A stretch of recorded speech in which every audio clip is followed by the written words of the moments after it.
Ce film est sorti des faits divers, d'une histoire vraie. Et c'est une histoire que la plupart des gens à Taïwan connaissaient. Et j'ai eu l'idée, j'ai souhaité en faire un film. Comme la plupart des Taïwanais, j'ai eu vent de cette histoire au moment où le père et sa fille, le père voulait se jeter en haut du pont. C'est à ce moment-là que les Taïwanais ont découvert cette histoire. Donc je pensais que finalement c'était bien de commencer par cela et après d'expliquer comment on en était arrivé là.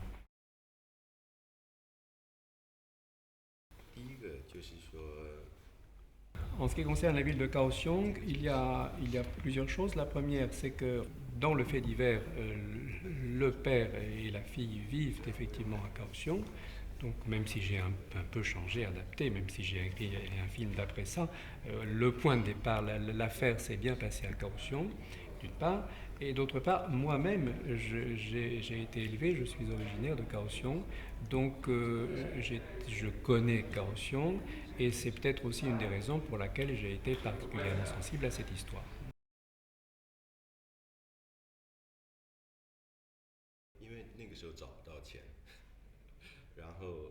J'avais besoin d'argent pour tourner ce film, et au sein de la municipalité de Kaohsiung, il y a des possibilités d'obtenir un financement, une partie de financement, si on filme ou si on parle de la minorité Hakka à Taïwan.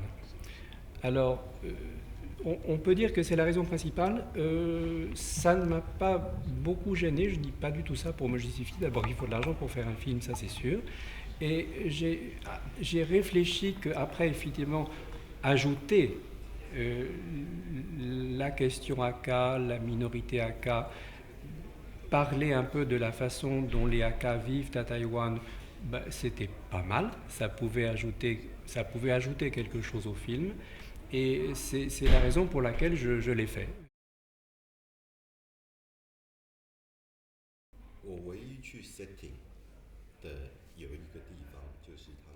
Le seul endroit que nous avons préparé particulièrement pour le tournage, c'est l'endroit où habitent le père et la fille. Là j'ai dépensé de l'argent pour le préparer. On a abattu une cloison, on a mis les choses à l'intérieur parce que c'était un endroit abandonné. Et là j'ai préparé cet endroit pour le film. Autrement, tout le reste a été fait à l'extérieur. La seule chose, c'est que il y a pas mal de scènes qui ont été tournées vraiment un grand nombre de fois. Certaines ont été tournées 10 fois, et jusqu'à ce qu'il n'y ait plus de problème, jusqu'à ce que je trouve que c'était vraiment utilisable, qu'il n'y ait pas tout à coup un klaxon qui retentisse à 2 mètres de la caméra, ou des choses comme ça.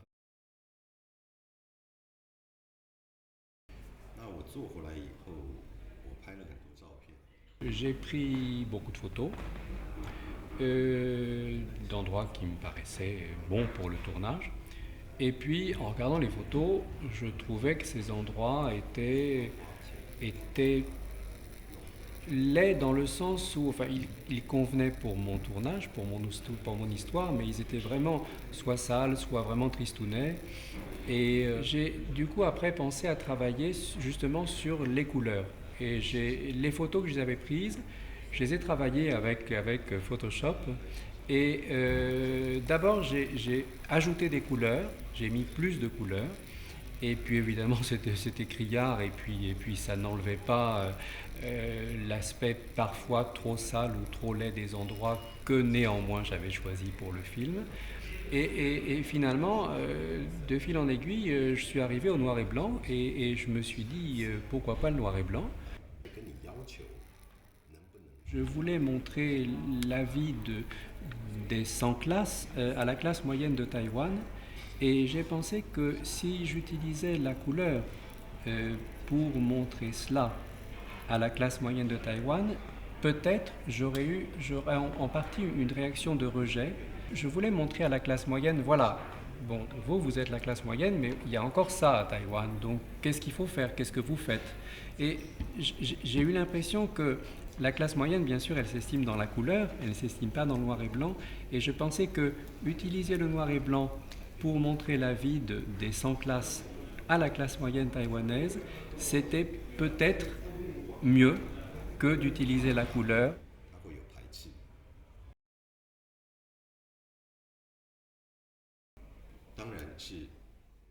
L'histoire du film ou les difficultés auxquelles est confronté le père n'ont pas de rapport avec ses revenus. Et les questions de lois inadaptées ou de systèmes administratifs un peu sclérosés, tout le monde peut y être confronté. Et qu'on soit très pauvre ou qu'on soit moins pauvre, ça ne change pas grand-chose.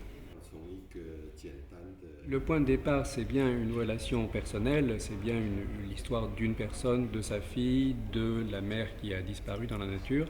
Mais donc le point de départ, c'est bien une histoire personnelle, mais j'ai pensé justement montrer comment une histoire personnelle finalement très simple, et finalement c'est notre vie à tous, nous avons tous un père, une mère, une femme, un mari, des enfants généralement, et comment à partir de quelque chose de très basique, de très simple, confronté à un système administratif, c'est là que ça vient dans l'histoire, comment des choses finalement hallucinantes peuvent se passer. Donc je suis parti de la sphère du privé pour aller dans le public, effectivement.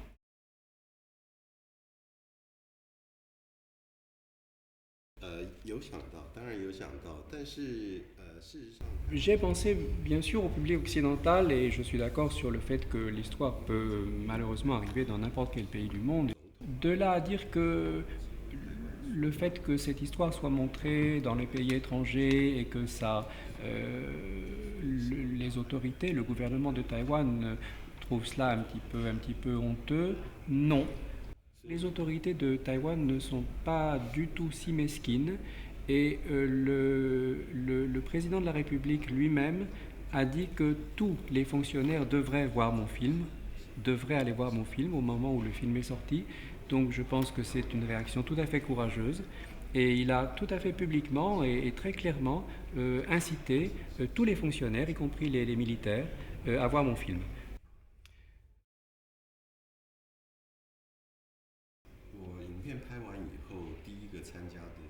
Lorsque le film était terminé, il est passé très rapidement au Festival de Rotterdam, en compétition. Et à ce moment-là, beaucoup des réalisateurs qui étaient sur place m'ont dit « Oh là là, ce film, il faudrait retirer toute la musique. Il faudrait mettre pas du tout de musique, ce serait encore plus fort. » Et je sais, mais je me suis posé la question de savoir ce que je voulais faire, c'est-à-dire est-ce que je voulais, il y a déjà le noir et blanc, est-ce que je voulais faire quelque chose d'encore plus inhabituel, d'encore plus extraordinaire, c'est-à-dire sans aucune musique. Je voulais toucher du monde, je voulais toucher les classes moyennes de Taïwan pour qu'ils réfléchissent un peu à certaines choses qui se passent à Taïwan. Et donc pour un spectateur lambda, dans un film, il y a de la musique, comme dans les films indiens, il y a de la danse, dans un film taïwanais, il y a de la musique. Et bien entendu, même si je suis d'accord avec ce que les personnes m'ont dit à Rotterdam, j'ai préféré conserver la musique qui était fixée de toute façon, de façon à ne pas choquer encore plus les gens, parce que j'espérais un public assez large. Cannot live without you 听起来像一首情歌。En anglais, ça a l'air d'une chanson d'amour. 很没有力量。Ça n'a pas de force.